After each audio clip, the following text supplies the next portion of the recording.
मनुष्य की सबसे बड़ी शत्रु उसकी आत्मा के बाहर नहीं बल्कि भीतर छिपी है। वह है अतृप्त लालच। यह लालच एक अदृश्य प्रेत है जो जीवन भर हमारा पीछा करता है। यह तुम्हें ऐसे कर्म करवाता है जिसका दंड तुम्हें इस लोक में भी मिलता है और परलोक में भी। लालच और अज्ञान मिलकर एक ऐसा भयानक चक्र बनाते हैं जिसमें हत्यारे को भी मुक्ति नहीं मिलती और मारे गए को भी शांति नहीं मिलती। जब तक जीवात्मा को सत्य ज्ञान नहीं मिलता वह प्रेत योनि में भटकता रहता है। एक कहानी सुनो जो तुम्हें बताएगी कि कैसे लालच का एक पल एक भले व्यक्ति के जीवन और मृत्यु दोनों को बर्बाद कर देता है और पूर्ण संत ही उस चक्र को तोड़ सकते हैं। अहमदनगर गांव के मुख्य चौराहे पर विनायक काका का ढाबा 30 की पाव भाजी सिर्फ एक भोजनालय नहीं था बल्कि गांव की धड़कन था। यह पूरे इलाके में गर्मा गर्म और बेमिसाल स्वादिष्ट ढोकलों के लिए दूर दूर तक प्रसिद्ध था। सुबह होते ही यहाँ ग्राहकों की भीड़ उमड़ पड़ती थी जिनकी कतारें कभी कम नहीं होती थी। ढाबे को चलाने वाले बुजुर्ग विनायक काका लगभग 65 वर्ष अपने नाम की तरह ही नेक और दयालु थे। उनकी हंसी दिल खोल देने वाली थी और उनका व्यवहार हर किसी के लिए समान था। वह सिर्फ ढोकला नहीं बेचते थे बल्कि जरूरत में लोगों का सहारा बनते थे। गांव का कोई भी गरीब या जरूरतमंद जब भी मुसीबत में पड़ता विनायक काका बिना सवाल किए उनकी मदद करते। उनके ढोकले का स्वाद ही ऐसा था कि एक बार खाने वाला उसका मुरीद हो जाता था। काका का बड़ा दिल और बढ़ता कर्ज।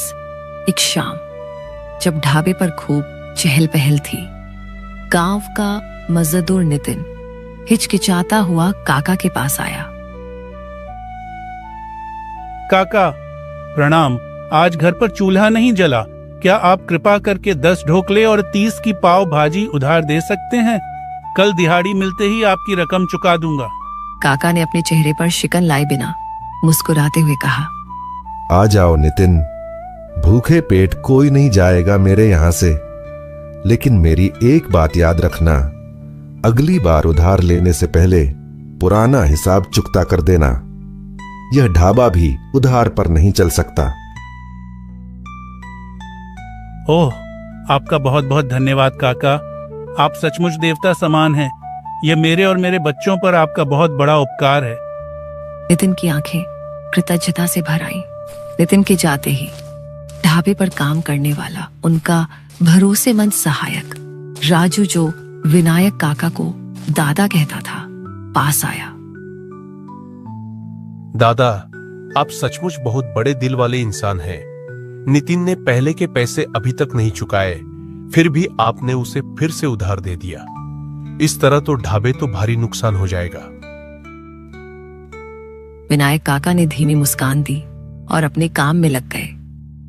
उनका मानना था कि किसी का मन तोड़ना सबसे बड़ के पाप है। वह अमीर गरीब सबको उधार पर नाश्ता दे देते थे, सबसे प्रेम पूर्वक व्यवहार करते थे। उनके ढाबे की सबसे अच्छी बात यह थी कि यहाँ कभी भी बासी या अस्वच्छ सामान नहीं मिलता था। इस कारण ग्राहकों का उन पर गहरा विश्वास था और उनका स्वास्थ्य भी सुरक्षित रहता था। मगर राजू की बात सच थी। बहुत से लोग उधार लेने के बाद पैसे लौटाना भूल जाते थे या जानबूझकर नहीं लौटाते थे।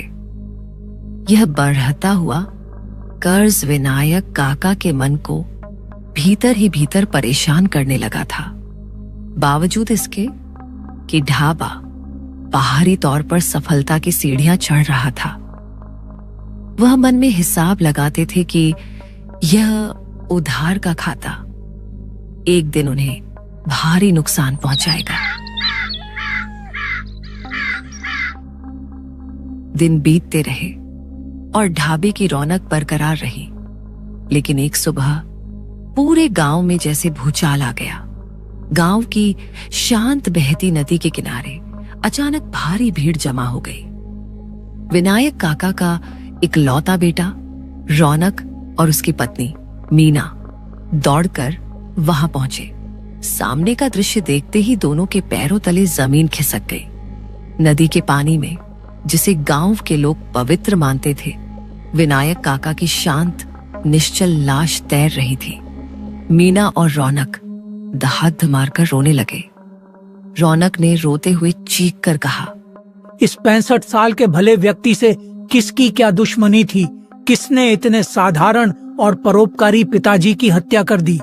माँ, अब हम कैसे जिएंगे? पिताजी के बिना ढाबा कैसे चलेगा? यह सब किसने किया? गांव के लोग भी यह भयावह दृश्य देखकर अपने आंसू नहीं रोक पाए। कुछ हिम्मत वाले लोग नदी में उतरे और लाश को बाहर निकाला। सबसे हैरान करने वाली बात यह थी कि विनायक काका के शरीर पर कहीं भी कोई चोट या खून का निशान नहीं था। ऐसा लग रहा था जैसे उन्हें गला घूंटकर मारा गया हो या फिर पानी में डुबोकर उनकी जान ली गई हो। यह एक सुलगता हुआ रहस्य बन गया था। अंतिम संस्कार के बाद शोक में डूबे रौनक पर पूरे घर और ढाबे की अचानक बड़ी जिम्मेदारी आ गई। विनायक काका का कमरा, उनकी पुरानी तस्वीरें और उनकी खुशबू रौनक को हर पल रुलाती थी। वह अपने पिता के साये से बाहर निकलकर जीना नहीं जानता था। पिता की मृत्यु को अब भी 15 दिन भी पूरे नहीं हुए थे। एक रात मीना ने उदासी और चिंता से भरकर रौनक से कहा, तेरे बाबा गांव के गरीबों को मुफ्त में ढोकले और पाव भाजी देते थे, लेकिन आज देख, हमारे घर में ही खाना बनाने के लिए राशन नहीं बचा है। ढाबे का सारा हिसाब किताब बिगड़ चुका है। उधार की रकम तो डूबी ही, नए कर्ज भी चढ़ गए हैं। रौनक ने अपनी माँ की आंखों में देखा और गहरे संकल्प के साथ बोला, माँ, ऐसे ही बैठे रहे तो हम भूखे मर जाएंगे। कल से मैं बाबूजी का ढाबा संभालूंगा। मैं कॉलेज नहीं जाऊंगा, कारोबार करूंगा और पैसे कमाऊंगा। पिताजी का सपना था कि मैं बड़ा अधिकारी बनूं, अच्छे से पढ़ूं, लेकिन लगता है किस्मत को कुछ और ही मंजूर है। मैं उनका ढाबा चलाऊंगा जब तक अच्छी नौकरी नहीं मिल जाती। अगले दिन से रौनक अपने पिता के ढाबे पर बैठने लगा। उसने ढाबे की पूरी तरह सफाई की और उसे फिर से सजाया। गांव के लोग भी उसके साहस को देखकर नाश्ता लेने आने लगे। वह दिन रात अथक परिश्रम करता रहा, लेकिन अभी कुछ ही दिन बीते थे कि एक और भयावह खबर ने पूरे गांव को हिला दिया। विनायक काका के ढाबे के सहायक राजू की लाश भी ठीक उसी तरह से नदी किनारे मिली जैसे विनायक काका की मिली थी। उसके शरीर पर भी कोई चोट का निशान नहीं था। यह क्या हो रहा है? गांव में दहशत फैल गई थी। विनायक काका को मरे अब भी 15 दिन भी नहीं हुए थे। तब तक गांव के भोले भाले राजू की भी निर्मम हत्या हो गई। किससे इनकी दुश्मनी थी? ये दोनों तो बहुत ही नेक और अच्छे इंसान थे। डर के मारे रौनक ने 2-4 दिन तक अपना ढाबा बंद रखा, लेकिन फिर कर्ज और घर परिवार की मजबूरी में उसे ढाबा खोलना पड़ा। रौनक दिन रात मेहनत करता रहा, लेकिन ढाबे का हिसाब किताब पहले जैसा नहीं हो पा रहा था। उस पर कर्ज का बोझ और बढ़ाता जा रहा था। फिर आई काली 14 की एक डरावनी रात। पूरे गांव में गहरा अंधेरा छाया हुआ था। रौनक ने ढाबा देर रात तक खुला रखा, अपने हिसाब किताब को खत्म करने की कोशिश में। ढाबे के सामने पंचायत भवन की चौकी पर 3 गांव वाले बैठे थे। गर्मा गर्म चाय पीकर आपस में बातें कर रहे थे। अरे बेचारे हमारे विनायक दादा कितने अच्छे इंसान थे, और अभी उनके साथ काम करने वाला राजू भी। पता नहीं उनके साथ ऐसा क्यों हुआ। उनकी हत्या से पूरा गांव सदमे में है। रौनक की अभी उम्र ही कितनी है, फिर भी उसे घर परिवार का सारा बोझ उठाना पड़ रहा है। लेकिन इसके पास और कोई रास्ता भी तो नहीं है। अगर ढाबा नहीं चलाएगा तो घर कैसे चलेगा इसका। रौनक की अभी उम्र ही कितनी है, फिर भी उसे घर परिवार का सारा बोझ उठाना पड़ रहा है। लेकिन इसके पास और कोई रास्ता भी तो नहीं है। अगर ढाबा नहीं चलाएगा तो घर कैसे चलेगा इसका। तभी आसमान में जोरदार बिजली चमकी और धीरे धीरे तेज आंधी के साथ बारिश शुरू हो गई। ढाबे पर बैठे लोग अब अपने अपने घर चलने लगे।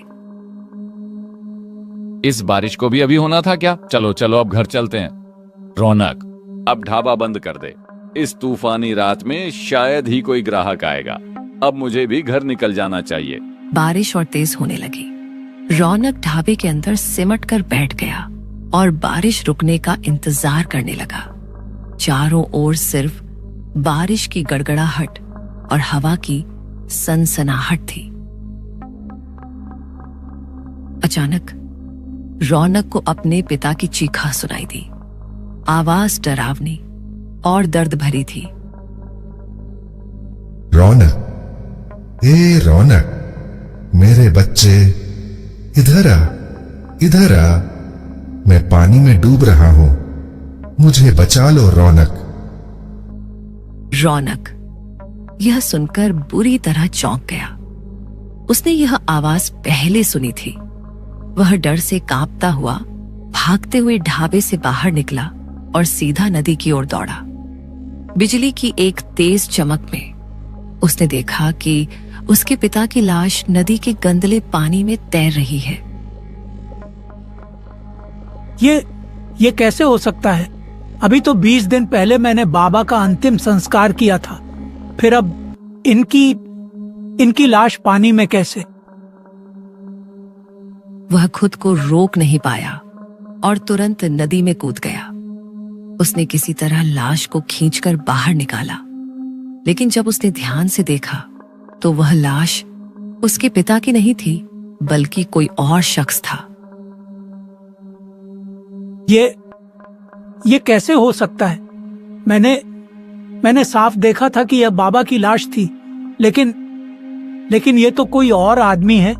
कुछ दिन पहले भी बाबा की लाश यहीं पर मिली थी और अब ये तीसरा आदमी। इसके कपड़े देखकर तो लगता है कि ये किसी अमीर घर का होगा, लेकिन मैंने इसे गांव में कभी नहीं देखा। रौनक ये सब सोच ही रहा था कि अचानक उस लाश की आंखें खुल गईं। वह आदमी खड़ा होकर बड़ी बड़ी डरावनी आंखों से रौनक की तरफ घूरने लगा। रौनक का पूरा शरीर भय से ठंडा हो चुका था। वह भागना चाहता था, लेकिन उसके पैर जमीन से चिपक गए थे। धीरे धीरे वह भयानक आकृति पानी की तरफ लौटी और नदी के बीचों बीच जाकर पानी पर खड़ी हो गई। फिर अचानक जोर से डरावनी भयानक हंसी हंसने लगी। भागेगा तू? तेरे भागने का कोई रास्ता नहीं है। तेरे पूरे परिवार को मैं श्मशान बना दूंगा। रौनक पूरी ताकत से भागने की कोशिश करता रहा, लेकिन हर बार नाकाम रहा। उसका शरीर हिल नहीं पा रहा था।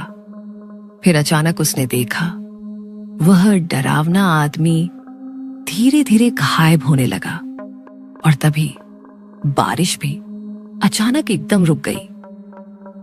रौनक ये सब देखकर और ज्यादा हैरान हो गया। रौनक कांपते हुए, ये अचानक बारिश कैसे रुक गई? अरे वो आदमी भी किधर गायब हो गया? अब मुझे जल्दी से ढाबा बंद करके घर जाना चाहिए। यहाँ अकेले रहना ठीक नहीं है।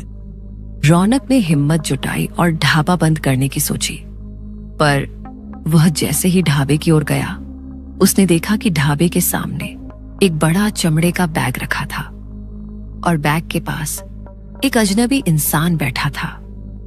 और सबसे चौंकाने वाली बात, ढाबे के अंदर उसके पिता विनायक काका खड़े थे। विनायक काका उस अजनबी आदमी से बातें कर रहे थे, लेकिन रौनक अब जो देख रहा था वह कोई वर्तमान घटना नहीं, बल्कि अतीत का एक भयानक दृश्य था जो उसके सामने किसी फिल्म की तरह चल रहा था। आपको तो इस गांव में पहली बार देख रहा हूं। आपका घर कहां है? मैं भोंसले रियासत के जागीरदार घराने से आया हूं। जागीरदार बाबू मेरे बड़े चाचा थे। अच्छा, जागीरदार बाबू बहुत अच्छे इंसान थे। तो आप अभी कहां जा रहे हैं? मैं श्याम गरज जा रहा हूं। श्याम गरज की शहर में बैंक में पैसे जमा करने हैं। रास्ते में कोई तांगा नहीं मिला तो पैदल ही निकल पड़ा। आपके ढाबे पर बैठकर गरम गरम चाय पी और ढोकला खाकर थोड़ा आराम भी कर लिया। तो बताइए, अब आपके चाय और ढोकले का बिल कितना हुआ? अरे, यह क्या कह रहे हैं? आपको बिल देना नहीं पड़ेगा। मैंने खुशी से आपको नाश्ता करवाया है। अरे नहीं, ऐसी कोई बात नहीं है। मेरे पास काफी पैसे हैं। उसकी ये बात सुनकर विनायक काका हैरान हो गए और बड़ी बड़ी आंखें करके उस आदमी की तरफ देखने लगे। असल में जागीरदार चाचा के मरने के बाद मेरे पिता पूरा कारोबार संभाल रहे थे।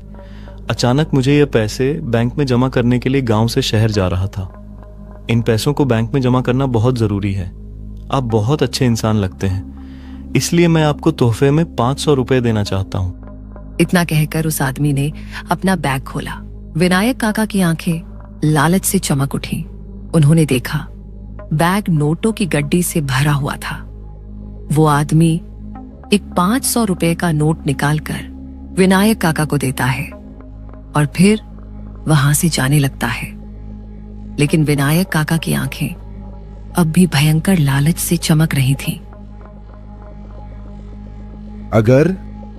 अगर ये पैसे से भरा बैग मुझे मिल जाए तो मेरी 7 पिराई भी खाकर इसे खत्म नहीं कर पाएगी। मैं एक आलीशान हवेली बनवा सकता हूं। विनायक काका और राजू अपना लालच रोक न सके। वह धीरे धीरे उस आदमी के पीछे पीछे गए और पीछे से ढाबे में रखी सब्जी काटने वाली तेज छुरी से जोरदार हमला कर दिया। आदमी दर्द से छटपटाने लगा। विनायक काका और राजू ने बेरहमी से उसकी हत्या कर दी। उसके बाद विनायक काका और राजू दोनों ने उस आदमी की लाश को नदी में फेंक दिया और पैसों से भरा बैग लेकर ढाबे के अंदर आ गए। उन्होंने सारे पैसे ढाबे की गुप्त जगह पर छिपा दिया। अभी हालात सामान्य होने दो, फिर सही समय देखकर हम दोनों आधा आधा पैसे बांट लेंगे। यह भयावह अतीत रौनक अपनी आंखों के सामने देख रहा था। उसे ऐसा लगा जैसे कोई बुरी शक्ति उसे देख रही हो। अचानक उसके पिता का अदृश्य रूप गायब हो गया। ठीक उसी समय जोरदार बारिश फिर से शुरू हो गई। रौनक चौंक गया और भय में डूब गया।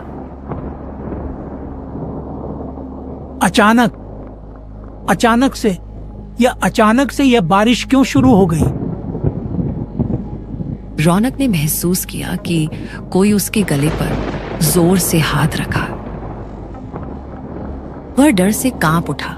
उसने देखा कि वही अनजान आदमी अब रौनक को पकड़कर खड़ा है, जिसके शरीर पर चोट के निशान थे।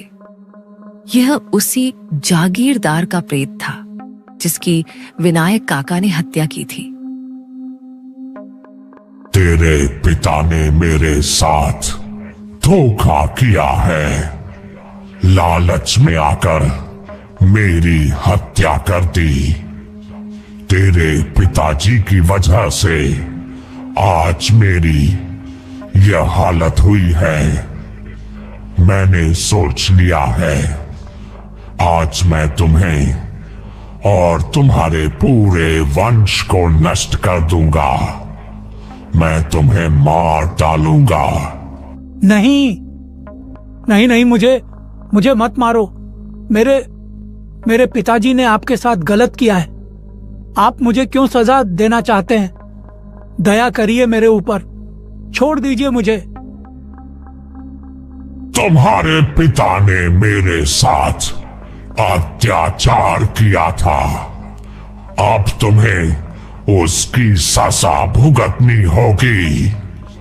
इसी लालच की वजह से तेरे बाप के साथ काम करने वाले उस सहायक राजू को भी मार दिया। दया करिए मेरे ऊपर। घर पर माँ अकेली है, मेरे अलावा उनका और कोई नहीं है। क्षमा करिए और मुझे जाने दीजिए। आपके पैसे आपके घर जाकर आपके पिताजी को हम दे देंगे। मैं वचन देता हूँ। यह सुनकर प्रेत कुछ पल के लिए शांत हुआ और रौनक का हाथ छोड़ दिया। मुझे पैसे नहीं, मुक्ति चाहिए इस भूत योनि से, वरना मुझे हमेशा इस योनि में भटकना पड़ेगा। लेकिन मैं आपको भूत योनि से मुक्ति कैसे दिला सकता हूँ? जा, तू जाकर सच्चे संत की खोज कर, वही हमें इस भूत योनि से मुक्त कर सकते हैं। अगर तूने ऐसा नहीं किया तो मैं तेरे पूरे परिवार को नष्ट कर दूंगा। लेकिन हमारे भारतवर्ष में तो बहुत सारे संत हैं। मैं कैसे पहचानूंगा कि सच्चा संत कौन है? पूर्ण संत की पहचान यह है कि वे पवित्र शास्त्रों के अनुसार ज्ञान देते हैं, जिसका विरोध अन्य धर्म गुरु करते हैं। वे सभी धर्म ग्रंथों का सार समझाते हैं, आत्मज्ञान प्राप्त कर चुके होते हैं और मोक्ष का सही मार्ग बताते हैं। वे अंतर्मुखी शांत चित्त होते हैं, भौतिकता से दूर रहते हैं और सभी के प्रति प्रेम और समानता का भाव रखते हैं। वे 3 बार के उपदेश में सतनाम, सच्चा नाम देते हैं। फिर अचानक वह अनजान आदमी प्रेत वहां से गायब हो गया और बारिश भी थम गई। रौनक किसी तरह भागते हुए अपने घर लौटा और सब कुछ अपनी मां को बता दिया। मीना, जो इस घटना से पूरी तरह हिल चुकी थी, ने अपने बेटे को सांत्वना दी। दोनों ने मिलकर सच्चे संत की खोज करना शुरू कर दिया और परमेश्वर को सच्चे हृदय से याद किया। एक दिन उन्हें पता चला कि उस नगरी में परमेश्वर कबीर साहिब आए हुए हैं और सत्संग कर रहे हैं। रौनक भी तुरंत वहां पहुंचा और परमेश्वर का अलौकिक ज्ञान सुना। हे परमेश्वर से, अगर वह भूत मुझे नहीं मिलता तो मैं तो अपना जीवन भ्रम और दुख में ही नष्ट कर रहा होता। आज मुझे ज्ञान मिला कि लालच ही सबसे बड़ा पाप है। परमेश्वर कबीर साहिब जी ने रौनक और उसकी मां को सच्ची दीक्षा दी। उनके सद्गुरु निर्देशित भक्ति करने से। हे परमात्मा, आप मुझे वचन दीजिए कि अगले जन्म में आप मुझे जरूर मिलेंगे और मुझे भक्ति देंगे। मैं तुम्हें वचन देता हूं कि अगले जन्म में मैं तुम्हें यह सत्य ज्ञान दूंगा और सच्ची भक्ति देकर तुम्हें सतलोक, शाश्वत सुख का स्थान ले जाऊंगा। जाओ, अब तुम्हें मनुष्य जीवन प्राप्त हो। रौनक के पिता विनायक काका को अपने लालच के पाप से और उस जागीरदार के प्रेत को भी अपनी भूत योनि से मुक्ति मिल गई। तुम सबने देखा, लालच एक पल में मनुष्य को हत्यारा बना सकता है। और उसके साथ साथ निर्दोषों को भी प्रेत योनि में भटका सकता है। धन यहां छूट जाता है, पर पाप का फल आत्मा को भुगतना पड़ता है। सच्चा संत केवल यही कार्य करता है, वह तुम्हें कर्मों के बंधन से, काल के जाल से और प्रेत योनि के कष्ट